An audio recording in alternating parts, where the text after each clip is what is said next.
Hello everyone, MJ Hobby Corner here, and today feeling better than yesterday.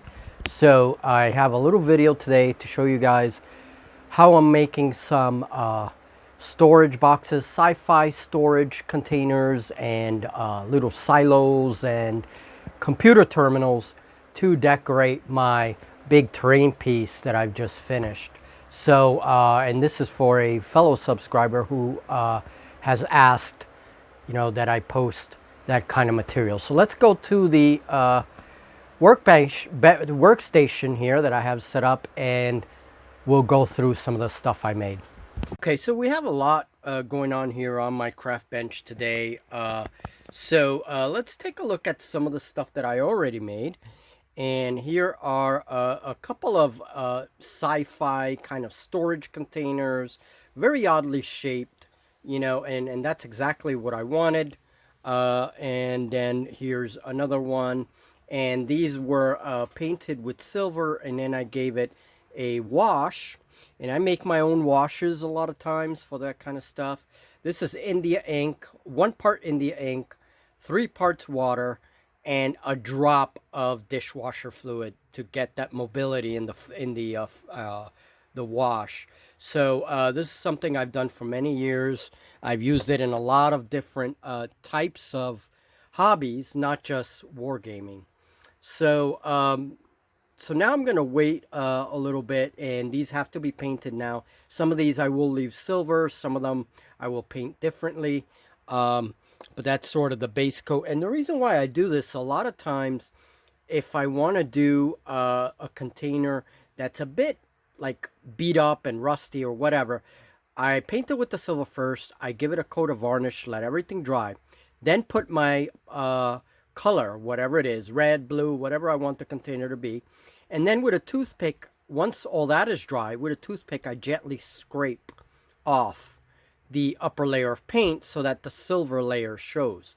And the purpose of the varnish, of course, is to protect the silver layer so that you don't accidentally scrape the silver part. And that really makes some cool ass weathering. It really does. So I generally do that just in case I decide that I want to do that kind of weathering. So this one here is a bunch of like round containers, maybe some kind of fluid is stored in here, right? Okay, and all of these pieces were inspired by some dead zone terrain, especially the silo here, this silo. And I have a way of making something similar to this, using dowels and then a pencil sharpener to sharpen up the tips just enough to give them that shape. And then that's how I make those kinds of things. So it is inspired by dead zone terrain. I love dead zone terrain. It's pretty cool. This is all I have. And then this is an older piece. And I'm going to be doing pieces like this. I'll show how I do that. This is going to become a barrel. These are the pieces that come with these spray bottle components. And I use these pieces to make artillery.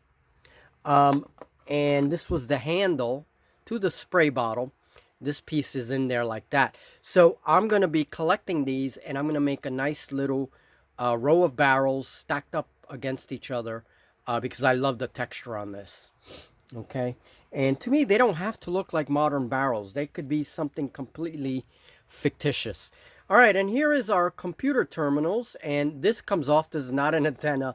What this is doing is it's actually holding the cardboard down so that it glues properly. And this is a technique that I used when I was building little park flyers, aircraft. That's what we use, needles to kind of hold everything together. And then when everything dried, you took the needles off.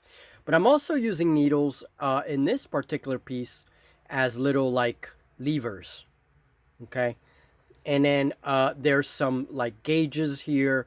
And the way I do that is by cutting up the little knobby pieces of these old sprues right there. Okay, and I'm finding a ton of uses for these. And there are some people on YouTube that make amazing, amazing things with these old sprues. So, there's definitely a lot of use to them. Okay, let's look a little bit. Let's make one of these containers. and then we're gonna make a little computer console. I just finished. I just cut up some materials for that. Okay, and here's my second computer console. And these got to get polyurethane. Polyurethane works great for this kind of stuff. Foam loves to soak it up, and it really does help preserve a lot of those little details. So, all right, let's build a little crate. All right, so for my crates, what I'm doing is I'm using these old these clothespin hangers. I use these for a lot of different things, and I buy these at craft stores now for $1. You know, they're very cheap, and I keep a lot of them in the studio because I use them for a lot of different things. Now, what I do is I have a little saw blade, and I very carefully cut up the pieces that I want. And in this case, for the box, we're going to be using this piece here, this front piece. Okay, so I've cut them up here, and I take my hot glue gun, and I find the two pieces that fit most, that fit the best, have the best fitting, and then I glue them together. Now, I didn't go over the tools, but one of the things that is very necessary is some file paper. And I basically just file the piece. Make sure that, you know, any rough edges are smoothened. And just give it a little bit of a file. And I found this method to be best to file it. Okay, so then put that away. So I have this little piece, and I can leave it like this if I want to, and just make a bunch of these and then stack them up. But I'm going to add a slightly odd shape. So I'm going to have them like this. I'm going to add another piece here. I got to remember when I'm doing this to keep things on camera. Okay. And then, let me see, take my filing paper. Now, I don't worry too much about the file because we will be using little pieces of card to kind of add to this, right? And other little details. So I'm going to do this. Okay. So now I have a very odd little container piece, whatever you want to call this. Okay. And now I'm going to take a little bits of card, and here they are. I've cut them up already. And I'm just gonna randomly cement some of these pieces of card. Make sure they're cut straight. Sometimes I don't cut them straight. And just put a few like rectangles and squares and whatever on. Okay, so I'm going to add a little square there. Okay. And just continue by adding like a little rectangle right here. Okay. Okay, so to represent the lid, I have like that line running through the middle, and then I put a tiny little piece of toothpick there, and that's going to be the latch, and I'll let the glue dry like that. Okay, and this could be placed like this, or it could be placed like this, and then have other boxes stacked on top of it. So next I'm gonna add a little decoration to the box. Now these are the things, the remnants of those tie cables. Okay, and one of the things I love about this, if I can maybe put it in the light, you can see all little things there, that the little gripping things that are, form a nice texture on this piece. So I'm going to use these as texturing for the crates.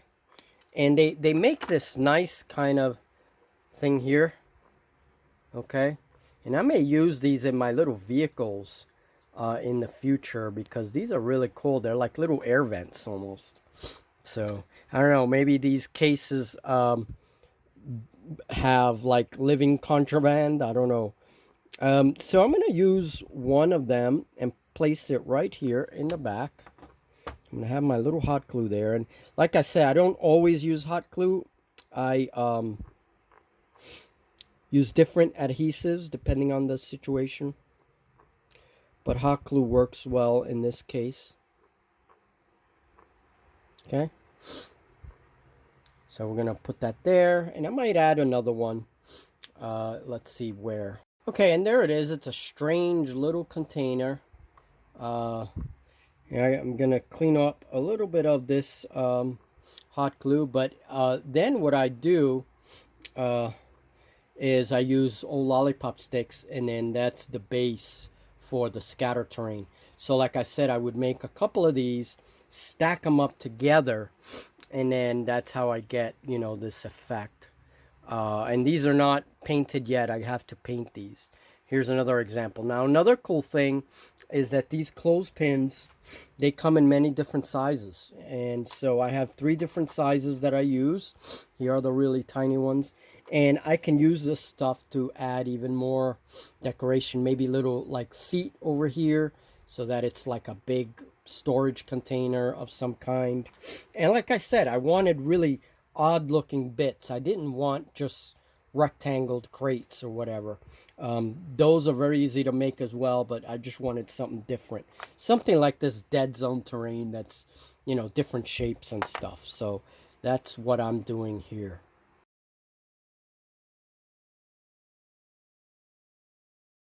For the computer terminals, these require a little bit different technique. And it's basically just like the starships that I build. It's the same kind of mechanic. You know, you make the stuff out of foam, you score it, and then you add whatever other details you want, and then make sure I polyurethane it. So I have my piece here, and this is going to be it's going to be a nice chunky terminal. So first things first, I'm going to add my hot glue. Let me just bring this up a little bit. There you go. So of course you do have to be careful with hot glue as it melts foam, and of course your fingers too. I mean, that's the big disadvantage of hot glue. But I'm going to give about that much space to the terminal and just make sure this is straight. Okay, next what I do, I work with these little needles here. And what I like to do, again, and this is how I used to build my aircraft skeletons when I wanted pieces to hold together. I put a little bit of glue, insert my needle through the foam, and basically what that does is it adds extra strength. Okay, it just helps so that things don't pop out. Even with the hot glue, I like to do that.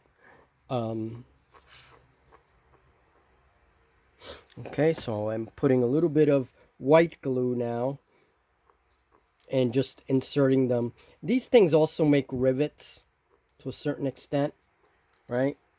So they're here. Now I'm just going to file this up a little bit. So I gave things a little file with this cardboard file. I find that that works very good for foam. It doesn't tear it up. And now for the bottom, first of all, I'm going to clip these little extra bits of needle, being very careful because these are the sharp bits. So we want to be very careful. Don't have this thing fly into your eyes. Ooh, that would be terrible.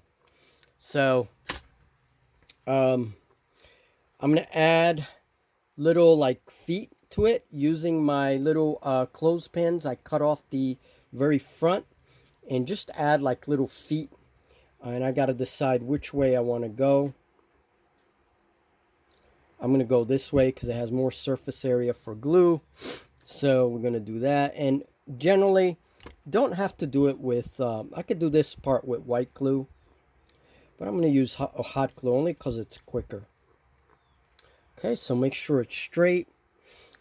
Again, make sure the glop, get rid of the glop. Okay, so there it is. It's got little legs. Now I can take this, my big lollipop stick, and we're gonna use that as a base because this is all scatter terrain.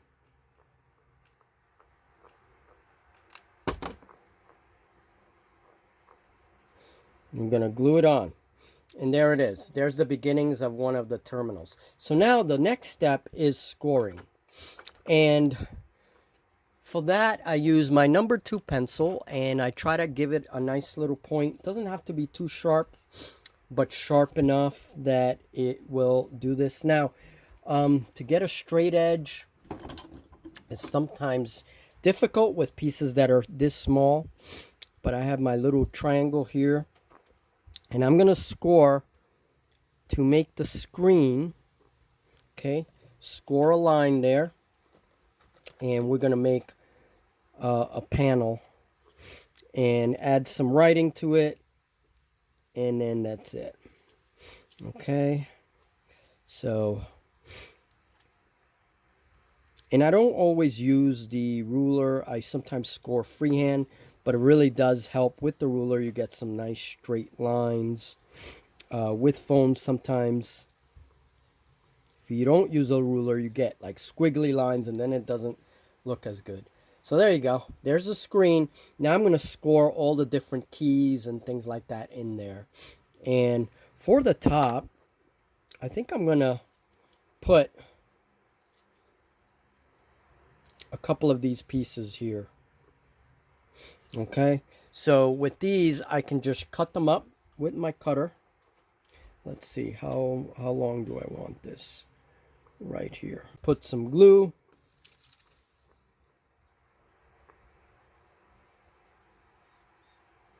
I'm just randomly putting stuff on, you know.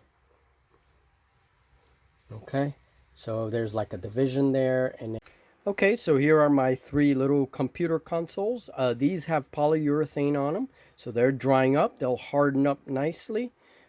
So for this one, which was the one I was working on, all I did was score up all of the details, some writing there. Here's the panel, some additional stuff, you know, all over. And then I put the little gauge right there, that little piece from the sprues that you cut, the little knobby ends. And then some stuff back here. This has the little legs there made out of the clothespins. So now this is going to get polyurethaned in just a minute. And then once they are painted and completely finished, this one's one of my favorite. It has the little levers there sticking out. Once I'm finished with that and everything is painted, I cut out this hard plastic clear piece and just put it over each of the screens. Okay, and that completes the little computers. Now here's an Imperial Guardsman to give an idea of scale. Okay, so they're nice and small. They're good. Quick and dirty. Quick and dirty. Recycled foam. You know, that's the way I like to do things. Okay, and here's the styrofoam complex, and then we have a chamber here with a couple of computer consoles, right, that we just made, and of course they have to be painted and all that. And there's another, the CPUs, or another like computer terminal, whatever that is, right there. And we have a bunch of aliens moving about. There's some of the containers. There's another computer console right there, has to get painted. And a bunch of like storage containers and things down here. And I'm going to be weathering some of it. I still have to paint those. Those just have the silver base coat, but I still have to paint those. And then we move over there and you can see some containers. Something like gas containers or something, right? Something liquid. That's what those things have in them. And that's it. And it really does enhance the interior of any terrain complex. You know, when you have these miniature little furniture things out and about. And plus, they make good objectives. You know, that's really what it is. They make good objectives. And there's the aliens. So, all right, we'll be making more of those so that I have plenty for my future games.